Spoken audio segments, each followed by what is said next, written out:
Autism is extremely important.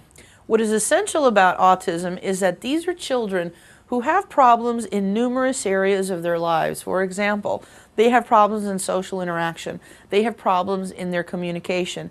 They have problems with imagination and with their specific interests. But the most important one for autism is their communication. And that's the main deficit of children who have the autistic disorder. And that, of course, is what will determine the prognoses.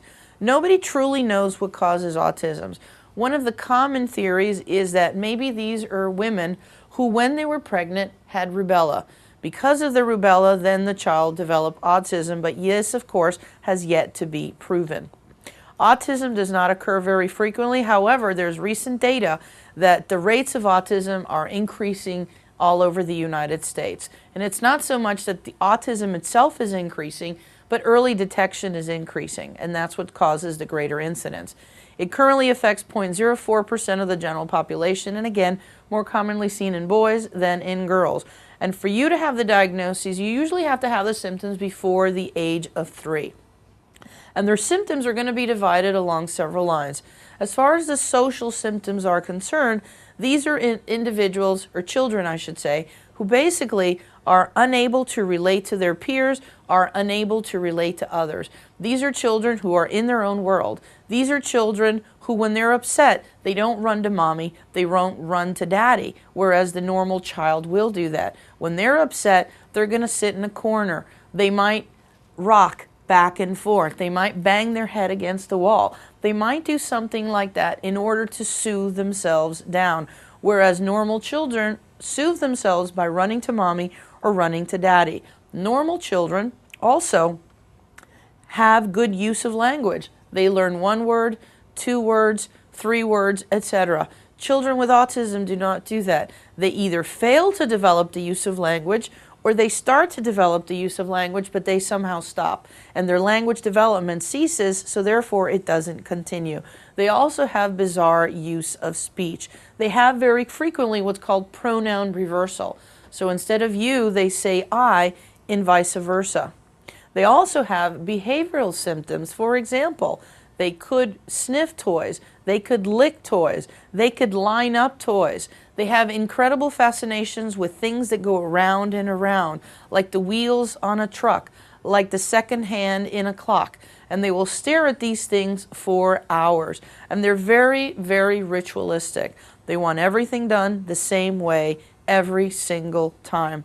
And if you ever saw the movie Rain Man, when Dustin Hoffman portrayed that autistic man, you saw the ritualistic nature. He had to eat the same thing the day of the week. He had to watch the same TV shows. And when that didn't occur, he became very agitated, he became upset. And how he would calm himself down was that he would hit his head against the wall or hit his head against the car window. And that again is how they soothe themselves and calm themselves down. Most of them are mentally retarded. So the majority of children who have autism will have mental retardation to the point that it's inversely related to IQ. So the lower the IQ, the greater the incidence of autism. Because there could be some neurological misfunction, you would see some of these children who have autism to also have abnormal EEGs, and many of them will have seizures, and approximately up to 25% of them as adults could probably have a seizure disorder.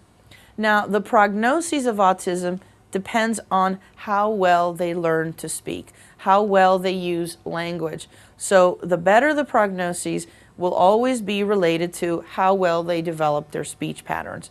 So if you speak clearly, your prognosis, of course, will be much better. But there you have a rule of 3s. About a third of them tend to do relatively well and are able to function in society. About a third of them have symptoms and are functioning marginally in society. About a third of them have very severe symptoms, and they basically cannot function at all in society. Because they do have certain physical injuries because of the head banging, when you do the physical exam, you might find this. Many of them might bite themselves, they might scratch themselves, and there have been data where many of them have actually taken out their eyes in order to calm themselves down. Now, the major treatment for autistic disorder will always be behavioral management, family counseling, group therapy with the other children, trying to control their behavioral problems and trying to control or improve, I should say, the use of language. If the autistic child becomes aggressive, where violence is now a factor, then behavioral management is not necessarily the best treatment. So when you have an autistic child who is also aggressive, who is also fighting other children, who's also biting other children or causing great distress in the home and in the school setting, then of course pharmacotherapy is a treatment of choice. And the treatment of choice for these individuals will be the use of antipsychotics. You give them an antipsychotic, preferably the atypicals, the newer antipsychotics such as risperidone or olanzapine or any one of these other medications, but the one that is most indicated would be risperidone. They calm themselves down, they do not exhibit any more of the aggression. So if you have a non-aggressive autistic disorder patient, behavioral management is the key. Once they become aggressive, then pharmacotherapy is the treatment of choice. Here you have a comparison of what's considered normal versus what is typical in the autistic child. And this is nothing more than a review of everything that I've talked about. Normal children have normal use of language where autistic children do not.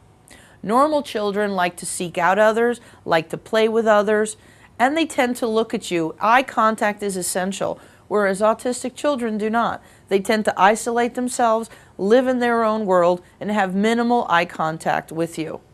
A normal child has what's called separation anxiety. That means that when the mother leaves the room, the normal child believes that the mother is not going to come back. So therefore, the child cries when the mother leaves the room. Because the autistic child does not have any kind of separation anxiety, that occurs because they never bonded with the mother. They never created that union with the mother because they personally don't care much about the mother.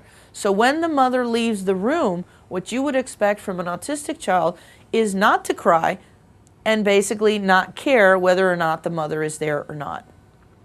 Normal children want to be nurtured, want to be picked up, want to be hugged and kissed, whereas autistic children do not. They cannot stand that closeness, that connection. So that's something they're going to not want. Normal children play with others. Autistic children don't necessarily play with others, and if they do, they can in a very disruptive way. And normal children tend to want pleasure and avoid pain, whereas autistic children tend to avoid pleasure, and in order to calm themselves down again, they could actually hurt themselves. The most common differential diagnoses for autism will be mental retardation. You could also be individuals who basically don't hear well or don't see well, so you might have children who are blind, but it's mostly deaf children that is the biggest differential. And the difference with these deaf children is that children who are deaf will look at you. Children who are deaf want to be with you. Children who are deaf have eye contact, where children who have autism do not do any of those things.